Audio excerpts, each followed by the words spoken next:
My name is Dr. Charlotte Babcock. I'm a practicing emergency medicine physician in Detroit, Michigan. And in this video, I'd like to show you the specifics of how to use one ventilator to ventilate 2 patients. Now, this technique was developed in consensus with other researchers in co-venting. Co-venting is the word I'm using when you have 2 patients on one ventilator. So researchers in co-venting got together and determined the best technique, the concerns, issues that you need to be aware of in trying to put 2 patients on one ventilator. It was developed in a group of people that got together and convened in Washington, D.C., including respiratory therapists, emergency medicine physicians, and pulmonologists and critical care physicians who had some expertise in research in co-venting. So on this video, I'm going to talk about what parts you need, how to group the different people together, how to add a patient to the circuit, the limitations and other concerns you need to worry about, how to adjust the vent settings, and finally, how to wean the patient. So putting 2 patients on one ventilator is certainly not common. It's off-label, and there's multiple different contraindications. You obviously wouldn't do it unless you're in dire circumstances. If you do it, you need to make sure that you are doing it at a tertiary or quaternary facility that may have a dedicated group that is coming around, putting people and pairing people ideally together and moving this process forward. You certainly wouldn't want to do it if the pandemic was over and you had adequate ventilators available. We do not recommend you do this in patients who have active exacerbations of obstructive diseases such as asthma or COPD, as that will definitely complicate the patient. We recommend you only do this in COVID positive or negative paired patients. So if A and B are COVID positive and their ventilatory statuses are similar, then you can try to pair them. And likewise, COVID negative patients in a different room, ideally, you can pair them with their ventilatory status is similar. Now, with regards to the equipment, I have here a typical setup, which is the ET tube here and a typical ventilator tubing set, and it goes down to inside and outside port. Now, this is pretty straightforward. The additional equipment you need when you do this procedure is you need the T-piece. So this is the T-piece, and you need the connectors. Okay. Now, ideally, you can source these from your hospital supply, as I did when I did the initial video. This T-piece is from our hospital, and this is an adapter, and this is what you would use to split it. You need one of these for the inspiratory port and one for the expiratory port. For those considering co-venting, it's best to use a hospital supply, but if you plan on re-sterilizing these after each use, we estimate you need about 2.5 times your number of ventilators, because you need 2 pieces for each ventilator, and 2 adapter pieces for each ventilator. If you're not re-sterilizing, we estimate you have at least 4 times the number that you think you might need, so you have time to restock. Now, if your hospital supply is lacking, there are some alternative options available. The T-piece may be substituted with this piece right here, with a 3/4 inch C PVC CTS T. So the C PVC stands for the type of plastic it is. So it's not PVC, it's C PVC. And the CTS stands for copper tubing size, which is what fits the 15mm adapters to connect to the ventilator circuit. Now, if your hospital doesn't have these adapters, which we have lots of here, you can actually make that adapter if you substitute 3/4 inch C PVC, again, CTS, copper tubing size, pipe sourced from the same stores. It comes in a 10-foot length, and you simply cut it into 4-centimeter sections using PVC pipe cutters to make the adapters. So if you don't have these white adapters, you can get the adapters from this PVC 10-foot long pipe by cutting it. Obviously, you'd have to sterilize this, and our processing department used an Olympus OER Pro Ultrasonic and high-level disinfectant system to sterilize that. Now, other portions of the that you need to do this in configuration is this is an ET tube, for example, but there are times that you may need to clamp this ET tube, and there's 2 specific times. If you have a patient who has high PEEP, and there's 2 circuits connected to the vent, if you take, for example, this is patient A, and patient B is taken off the vent because he has to go for a CAT scan, if you don't clamp patient A's tube, then all the PEEP that has been built up, and sometimes it can be substantial in these ARDS patients, will be immediately and suddenly lost because all the PEEP will disappear to the air. So you don't want that to happen because that can de-recruit the alveoli that you work so hard to recruit. Now you could use what is called a tube clamp. This came from our CAT scan, but I don't recommend these. At least this particular brand is not very good because you can see here when I try to clamp it, it's very difficult to get it to clamp, and then it sometimes will fall off. It's not that sturdy. It will fall off like that. Now, this is an ET tube. Again, you don't want to clamp the tube and damage potentially the balloon that is going to the ET balloon. So you obviously want to clamp it outside that line. Now, we came up with some other alternatives. Obviously, you don't want to use teeth on the ET tube and damage the plastic. And you can see here's a hemostat. And you can see here it's got teeth. So you wouldn't want to clamp it like that. But you could clamp it on the other side.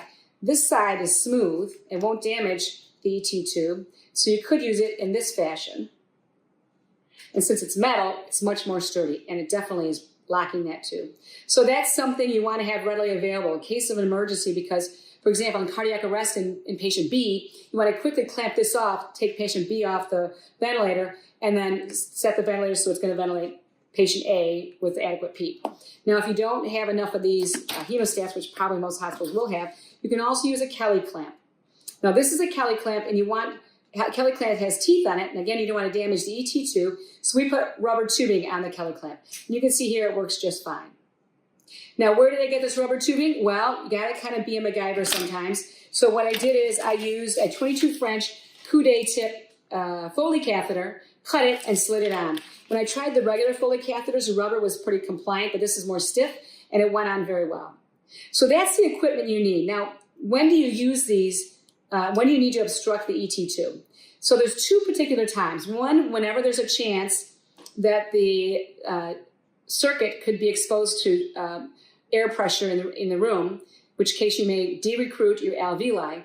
But the other thing is if you have two patients hooked up to the ventilator at the same time, being ventilated on pressure control, which is what we recommend, and you want to know what the tidal volume is going to one patient or the other patient. If you have a steady state system, the ventilator tells you what the volume is.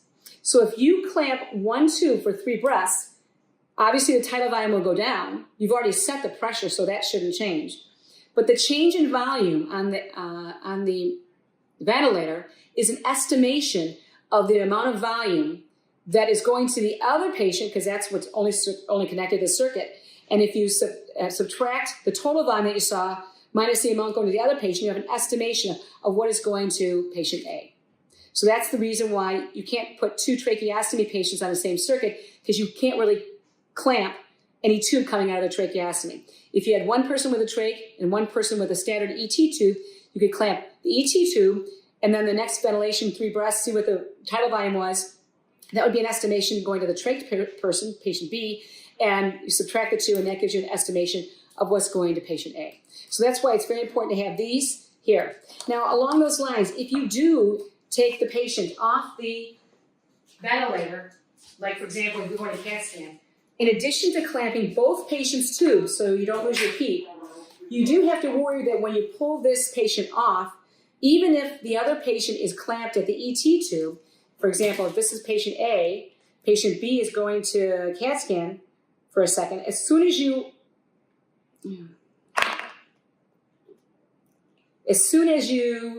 clamp patient A, so patient A is okay, so the PEEP is being preserved for 3 breaths, but all of the air in the tubing has lost its PEEP. So you want to have that patient breathe after patient B's circuit is closed. And that's where this comes in handy. This is the elbow tube that comes in the ventilator circuit tubing. And it comes with this little cap, which I put on pretty tight, as you can see. But this piece is often thrown out, these 2 pieces. These pieces are critical. Let's look closer so you can see. So the reason why this is so important, if patient B has to go off the circuit because he has to go to CAT scan, you want to clamp patient A and B, you want to grab this piece, cap it, and put it in here. And now you've made a closed circuit. And then breath 2 and 3 will build up the PEEP. And so after breath 3, you can take off the clamp on patient A and they haven't lost their PEEP. Patient B, obviously, once you take them off the circuit, you're going to put them on an ambu bag or a transporter bag. So that's the equipment you need and why you need that equipment. So the next thing we're going to talk about is how you add a patient to the vent. So here you have the splitter we talked about, and you're going to need 2 splitters per each side. And this patient here is on the vent currently, and currently they don't have any splitter. They're fine. So you're going to set up the splitter ahead of time, so you only have to do 2 connections, because you've already got the connections set up for the other gentleman, who's being bagged because he's going to go on another circuit. So the other patient B is being bagged. You set up patient B's circuit, and again, you want 1 expiratory port, and from each patient, patient B, and this one patient A. The same thing for the other side. So you have everything set up so you know it's going to work just fine. I forgot to mention that sometimes you have to have a separate connection from the adapter if you're using these white adapters as opposed to a blue 22mm adapter. So you might need to put some tubing there. This tubing is just directly from a nebulizer system. Anyway, so you got to make sure you know your connections because there's so many different ways to do it. So you've got your connection set, and then you're going to clamp patient A. In this case, you're bagging patient B, so you don't have to worry as much about patient B. So you're going to clamp the tube for patient A. It's going to be 3 breaths. I'm sorry, he's going to have to suffer, but you don't want to lose the P. Then you're going to switch the change the connectors over. So this patient is the inspiratory cycle here. You take patient A off, you plug that into the inspiratory cycle. This one is the expiratory cycle. So you connect it here and plug it in there. And then you put this, take this off, and plug it into the patient's airway. Have them breathe 1 breath to try to build up the PEEP, at least 1 or 2 breaths, and then take off this, and now they're both breathing on the ventilator. It's got to happen quickly. You need some coordination. Again, the key points are to have the setup, because patient B is probably on a bamboo bag at that time, or they could be using the tubing. Either way, you want to do it quickly, so you may need more than 1 person to make the connections. And you can see here, it's nice that the inspiratory port in our tube settings are different type. They have an elbow at the end. So I know that these 2 are inspiration. And this one here, the expiration just has a direct port, so I know this is expiration. So that's how you would do that. And I already went over what to do in case of patient B needs to go to CAT scan. Again, in those cases, you're gonna kink the tube here and here, which I will show you. You're gonna kink it here. Again, you want more than 1 person doing this. Again, don't use the rib side, use the other side of this. And then you're going to disconnect this patient here from the vent, and you're going to put the red tubing, the plug that I showed you, right in here quickly. You're going to have 2 more cycles of breath, and then you can take off this for this patient. And this patient here is either going to go on a portable vent, or he's going to go on a bag. So either way, obviously, you have to take that off. And then he's off to CAT scan. Coming back, the same thing. Remember, you use this, you put this on immediately, it comes back, cycle looks fine. You're gonna, again, clamp both tubes. This tube, clamping tube B is not as important because they may have been on an ambu bag, in which case they may have had no PEEP. But if you want to, you can clamp tube B, and then simply take tube B off of whatever ventilator they're on and hook them up to this ventilator, whether it's the ambu bag or the ventilator. And then simply take 2 breaths so they build up their PEEP, and then unclamp them, like that. That's the process for taking them on and off the vents. Now, limitations. There are a lot of different limitations and concerns. Again, we're only doing this in circumstances when it's a pandemic and it's a disaster situation. So, co-venting should only be done in COVID-similar patients. In other words, COVID-positive patients can be co-vented. COVID-negative patients can be co-vented.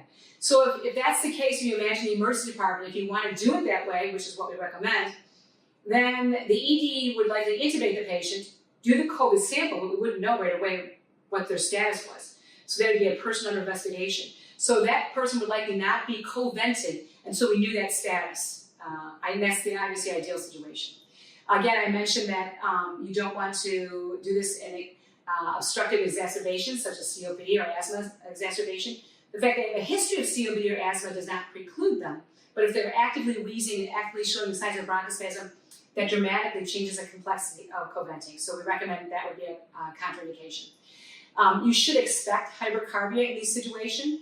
If they're hemodynamically stable, you may not need to do anything. If they're hemodynamically unstable, you have to do whatever you do based on the patient's disease process. For example, they may have a kidney injury, etc. And so that's where the pulmonologist and the critical care doctor come into play. You can expect on occasion patient ventilatory asynchrony, and this may be due to inadequately sedated patients, and they're trying to initiate a breath and they can't. In that case, you can cause further lung injury to both that patient and the co-vented patient. So how do you solve that problem? Well, if you identify that problem, you obviously want to sedate them, and you may need to paralyze them to rapidly get control of the situation so they don't get hurt. Now, dramatic changes in ventilator settings are discouraged. If the changes are necessary, change one parameter and only a little bit at a time. That's our recommendation. To avoid alveolar de-recruitment, again, make sure you clamp the ET tubes if they have a high peak so you don't lose the high peak whenever you need to take the other person and open them to air, like changing the filters or taking them to CAT scan, etc. Whenever the circuit is breached, again, make sure you use the clamp. And also, the addition of the clamp, it not only prevents de-recruitment of the alveoli, and also the loss of the peak, which is the cause of the de-recruitment of the alveoli, but also is likely a decreased infectious contamination or spread, especially like if you're changing a filter. So if you clamp the ET tube, you're not allowing anything to come out of that patient, which could potentially contaminate the space. So what about proning? Well, proning is only recommended in institutions that have experience doing proning, and it's only recommended in patients meeting the ARDS Berlin criteria. Now, there's two other things to think about. The complexities of the situation are substantial because you have so many tubes. We recommend you label everything, and one of the scientists at the consensus conference recommended color coding. Like patient A has everything red, and patient B has everything yellow, or whatever colors you want to pick. Maybe blue and yellow. But the point is, you want to label them well. Label the bed, label the tubing, label the IVs, so it's clear which tube belongs to which patient, because it can become quite complicated, especially with lots of IVs and these complicated tubes. One other thing, what do you do if you have two people on a vent and one suffers a cardiac arrest? Well, unfortunately, that may happen. In that situation, again, you're going to be stuck in a difficult situation. We typically take the person off the vent, and we typically begin to bag them and do CPR. Well, if that does happen, then again, you need your tools with you very quickly. You need the ET cap, which we're going to put on the Y tube of the vent circuit, and you need your clip so you can close off the ET tube so the other patient doesn't lose their peak. So one person suffers cardiac arrest, code red. First thing you do is clamp off the surviving patient's ET tube, and then you simply take this one off the circuit, put it on an ambu bag, put that on, let the vent cycle for 2 or 3 breaths, ideally 3, and at that point, the circuit is closed, and you can open this. In the meantime, somebody is bagging the cardiac arrest patient, doing CPR, doing whatever they need to do. Now, so how do you actually group these patients? Well, that's kind of an interesting thought. The way we envision it is we want to group them by similar disease processes. And remember, these will be at events, so you get a feel for what their end-tidal CO2 is, what their pressure control setting is in terms of the pressure control setting that's working for them. So this is a graph we came up with.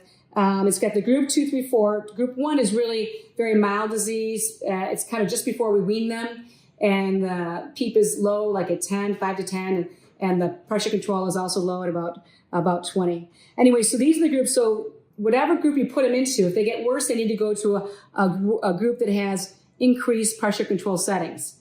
And if they get better, they go backwards up towards 1, which is the weaning group, and then they go on to be weaned. So how does that happen? Well, it's hard to imagine, and I know it's going to take a lot of work, but they're going to be cohorted in groups of 2, so patients will get better or worse. And if you want to check that volume, how much volume you're actually delivering, you can always use chest excursion, which is the old-fashioned way, but you can also clamp one of the ET tubes so you get a feel for how much volume is going to each patient. And that's actually going to be a challenge, I think, for our pulmonary critical care physicians, but I have no doubt that they will meet that challenge. At this point, I'd like to bring in Dr. Franco, who is going to talk to you about what vent settings to use. Obviously, we're going to use pressure controls because we have more options. But there's some nuances with the vent. And he's also going to talk about how to wean. Hello, my name is Dr. Rene Franco, St. John Hospital in Detroit, Michigan. Once we have intubated a patient, the first thing we need to do is identify the COVID status. If we know the patient is COVID positive, then the patient would be a candidate for co-ventilation. However, if the patient is a patient under investigation, the patient should be allocated to single ventilation. The patient would not be a candidate for co-ventilation. Now, once we have identified a patient that is COVID positive and we decided the patient would be a candidate for co-ventilation, the number one thing we need to do is decide how to allocate that patient in our group system that was described. While identifying lung compliance and more respiratory mechanics would be ideal to match these patients, it's not practical in the real world. So a way to triage these patients is by assessing the oxygen saturation during manual back ventilation. If we can achieve an oxygen saturation on the monitor greater than 92% with usual manual back ventilation, the patient should be automatically allocated to group 2. If, on the other hand, we cannot keep the oxygen saturation greater than 92%, then the patient should be initially added to a group 3. Now, once we add a patient to a group 2, the first thing we need to do in terms of integrating the patient to the already existing group is, number one, turn the ventilator to 100% FiO2, clamp the tube on the patient that is already in the ventilator circuit so that they don't de-recruit while we connect the new patient. We can then connect the new patient and we can unclamp the AT2 of the patient that was already connected.